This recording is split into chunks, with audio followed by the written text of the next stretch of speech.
Welcome to the Solemn Tones channel. Today we reinforce drums with the One Shots pack by Solemn Tones. We are in the DAW, Logic Pro X, but as always this works in any DAW. I have already placed all of the One Shots, but I have them muted for now and I'll still go over everything. It's just that placing them takes a little while, at least if you're going to do it manually. Now you could also use some type of sampler or trigger or anything like that to trigger these off the MIDI, and if you want to see that in a tutorial, let me know. But for this tutorial we're going to do it manually. So first I'll let you listen to the raw drums. These are not Mjolnir, because quite honestly Mjolnir just sounded too big and great and processed already, and so the before and after wouldn't be as obvious. Mjolnir is a very larger than life, just loaded and it's done kind of kit, and so if you had to show off One Shot's impact, it's not going to be as big as when you just have very raw or natural drums.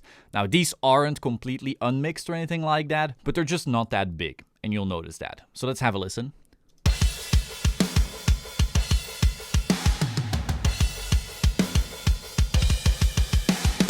Sounds pretty sweet, but very, natural, not your typical massive over-the-top metal mix. So now we're gonna try to turn that into one. So right here we have our drum MIDI. This was the original MIDI. We have our kicks separated, snares, toms. And so what we're gonna try to do is place a bunch of kick one-shots on the same spots as the actual kick is happening. So I already did that right here, if you were to compare the two. I did it on 2 tracks. As you can see, they line up nicely. I do this for 2 reasons. First of all, I like to have one of my 2 one-shot tracks slightly weaker than the other, so it's not consistently blasting at the same dynamics. Now, you don't have to do this, and you could also just automate your fader, sure. Another is that I don't want to cut off some of these tails. Now, this isn't always going to be very relevant, especially here on the kick. It's not that big of a deal, but it's just something I taught myself to do this way, and it feels a little bit safer. So as you can see, these nicely line up. And so if we were to now solo these 2 kick tracks, you would hear basically the same kick, just being triggered over and over again. If I show you the one shots from the Solemn Tones pack right here, I chose kick 2, sounded pretty cool, and then it's just being repeated over and over. So by themselves, soloed, these will not sound very real, because you consistently just have the same sample. However, that also gives you consistency. And so if you blend that into your actual real performance, or at least a performance with multiple round-robin layers, multiple velocity layers, you get an overall bigger sound while still getting the dynamics and the realism of the actual performance.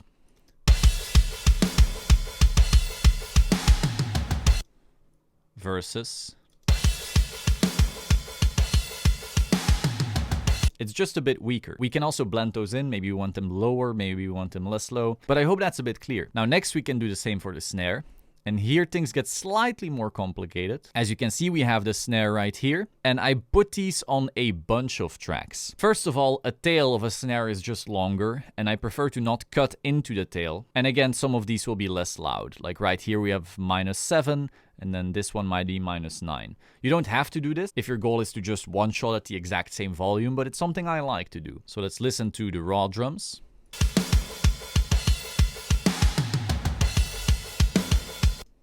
Okay, and now we add the one shot.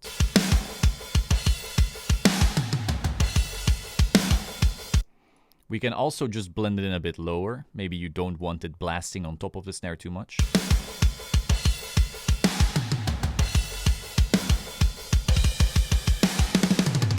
Now where things get a bit more complex is with the snare rolls. So as you can see right here, we have a snare roll. And so if you're gonna use one shots, you're gonna have to experiment with how a real snare would be played. You have this big chunk of metal and wood and more stuff. You hit it, that top layer vibrates when it's hit. Your bottom obviously also has a real sound to it. That overall wooden shell, let's say, resonates, but then the room itself also resonates. Now, if you hit it once, this is very simple. You have one complete sound. But if you were to hit it twice after each other really quickly, you're starting to have the tail of certain elements that we just spoke of ringing out, whilst other parts of that sound are being interrupted. Because let's say this is your top part. You hit it, it goes down a little, it goes up again. That's some kind of movement. The bottom also has that ring to it. the overall resonance of the wood is happening as well. If you then instantly hit it again, you're kind of stopping a part of that resonance, but your room doesn't feel that it's being stopped. You're not muting your room. And so there's just a lot of moving elements here. So what I did here was I just cut off the entire tail, meaning the snare is interrupted completely. If you were to solo this, it would not sound like a real snare roll. So it's very important that you don't cut them this way and then keep them soloed like that and just use your snare rolls that way. Because there is no snare in human history that when rolled could sound like this, unless you have no room whatsoever and you have magic to mute every single element and so forth. But again, we're blending that in with another drum sampler, and there's one other trick I want to show you after this. So that it kind of works, but still keep that in mind. The dynamics of a snare are quite complex. Let's have a listen. Sounds fine. Let's listen to it soloed. A bit more boring, in my opinion.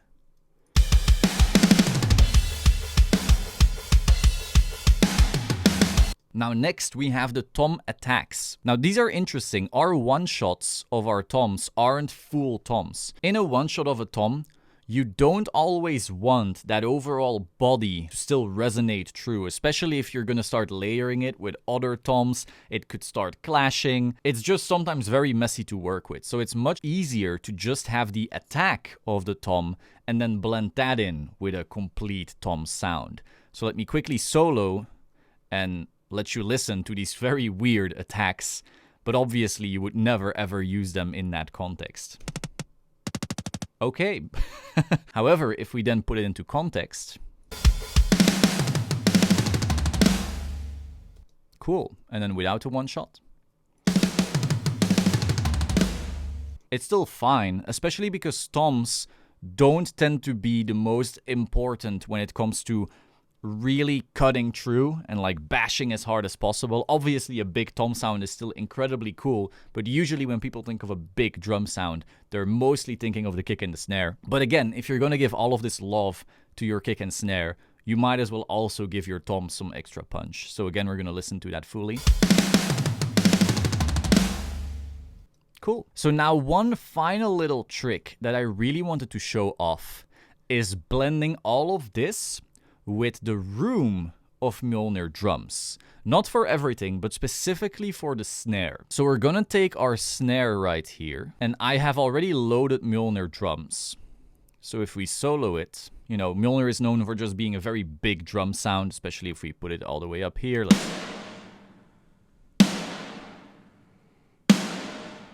It's literally just an explosion, a cannonball.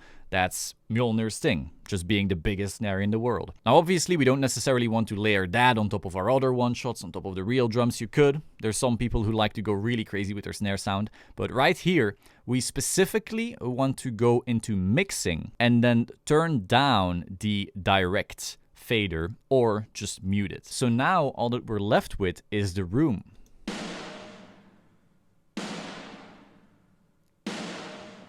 Still just a massive sound, but we still want some impact. So now we're gonna blend this room with the one shot and the original snare to have an even bigger sound. Now, when you're starting to do things like this, layering with one shots and so forth, you still want to be sure that there's no phase cancellation, but that'll be for another video. If you want to see that, let me know. So we have our snare one shot. Now we're gonna add this room.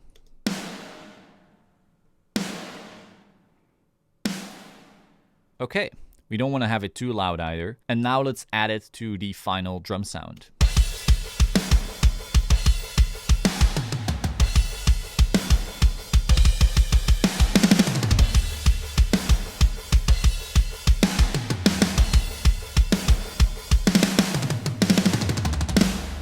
Now, one more thing you could do is add another drum bus compressor, maybe add some more reverb. Some people like to really go crazy, add another room on top of all of that, then compress that even further. But that's not really what this tutorial is about. So for now, let's just have a look at the original raw drums, and then we're gonna add all of the magic we did here.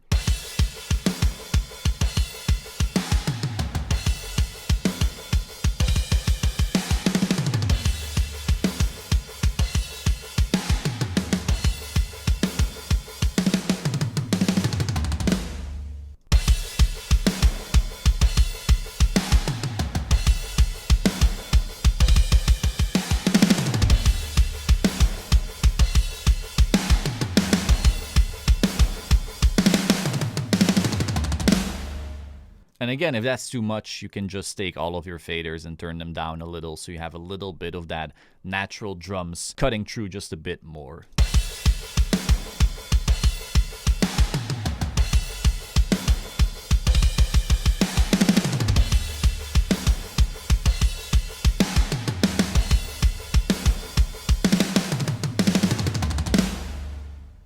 I hope you found this tutorial interesting. If there's any tutorial you want to see on the channel, let me know in the comments down below. If you want to pick up One Shots by Solemn Tones, the link will be in the description, and I will see you soon.